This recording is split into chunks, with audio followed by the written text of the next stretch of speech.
Oh, welcome back to the channel, everybody.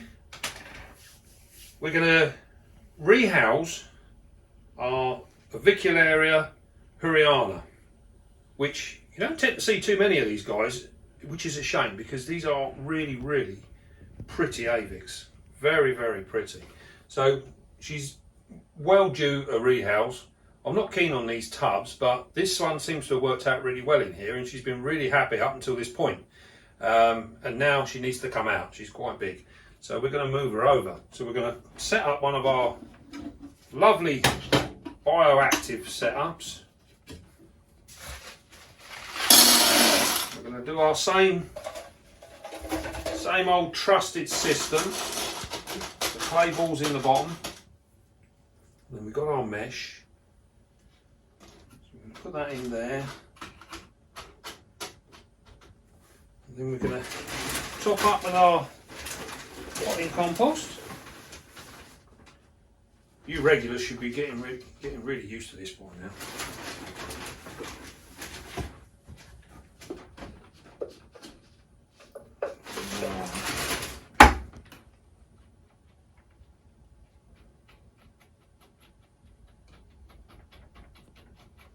Put that in there like that, and we're going to add some beastie substrate. Save a little bit. What we want to do is put what way around do you think it looks best? I don't know.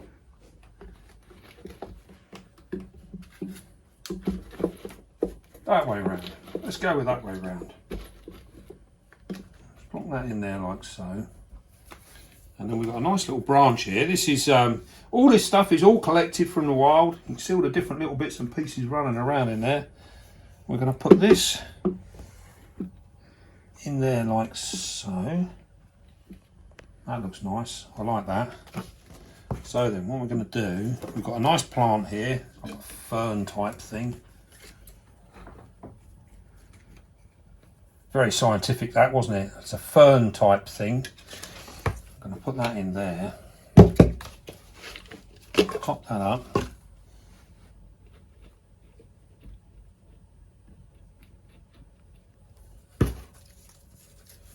We're going to see how this one does. I love the contrasting colours there.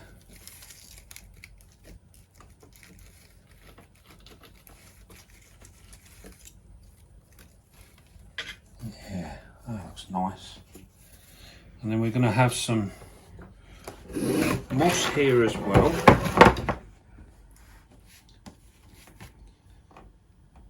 So I think we can literally take that like so. It's going to be too big.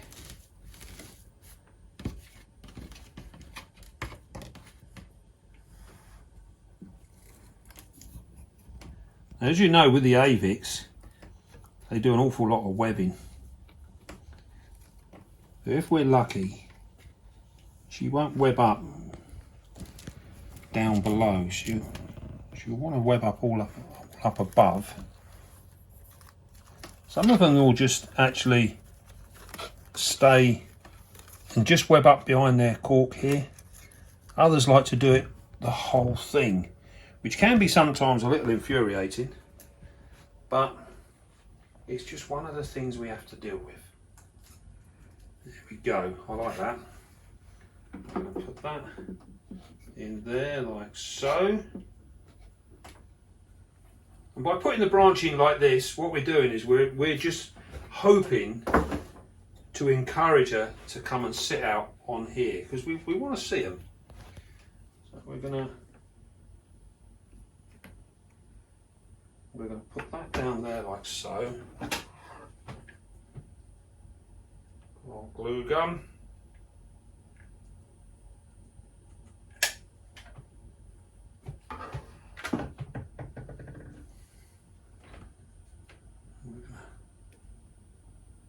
Put that there. We're going to put it a little lower down because, like we were saying, they will try and web it all up. Get a bit of water into our plant, give it a helping start.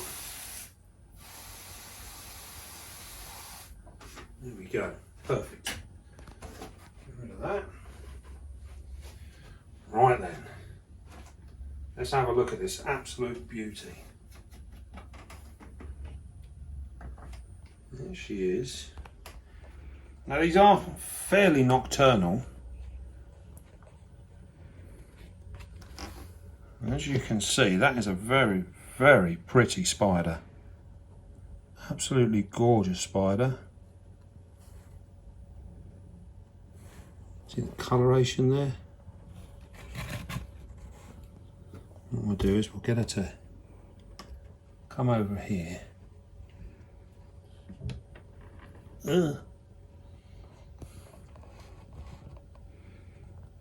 onto your branch.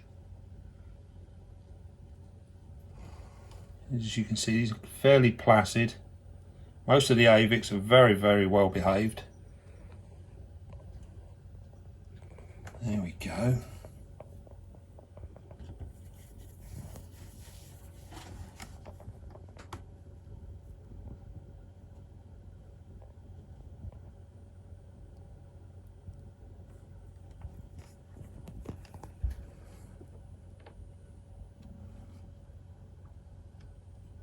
Now hopefully she will settle down. She's looking a little hunched up for some reason. I'm not 100% sure what's going on there, but I'm sure she will settle down and we'll soon make up her new home. She's actually cleaning her legs there now. Right. We get a nice view of her. Here she goes, she's waking up now. This is what we're after.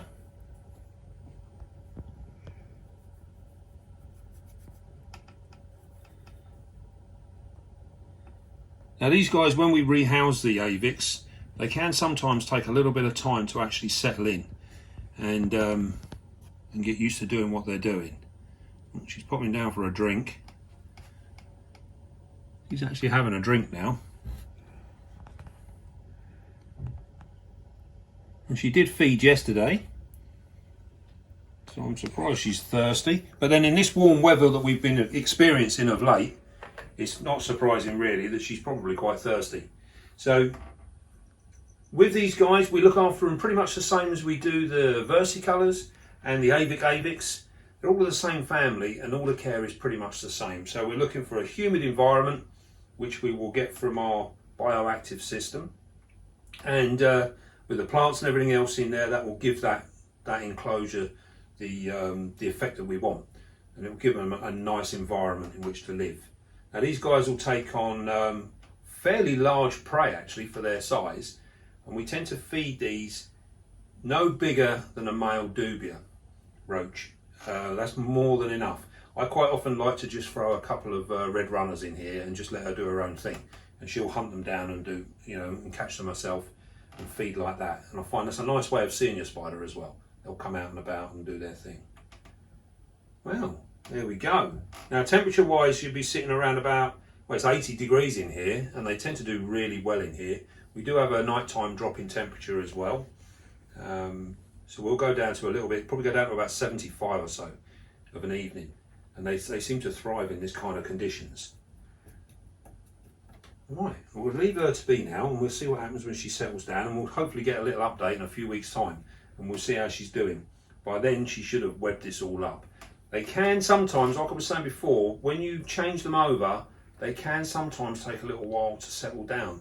Our avic probably took around about 8 weeks before she started webbing again, which was quite extraordinary.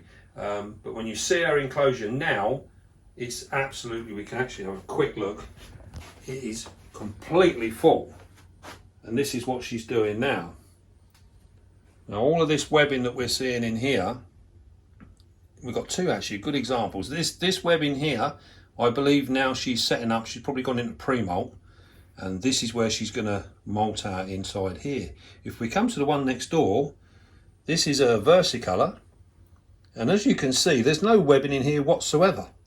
She always sits out on this bark waiting for food, and her webbing is all behind that bark, so there's nothing on the outside. And then if we come to this one, this is another versicolor, and you'll see she's done a hammock in the top.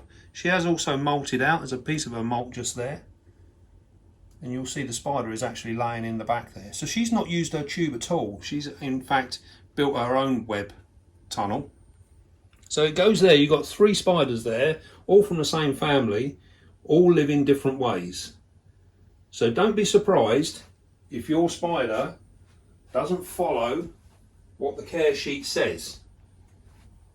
The care sheets, remember, are just a guide. So it's a good example there. It shows you how different they can be. Right then, well I hope you enjoyed that, and don't forget, be calm, be gentle, and love your spiders. I'll see you soon, guys.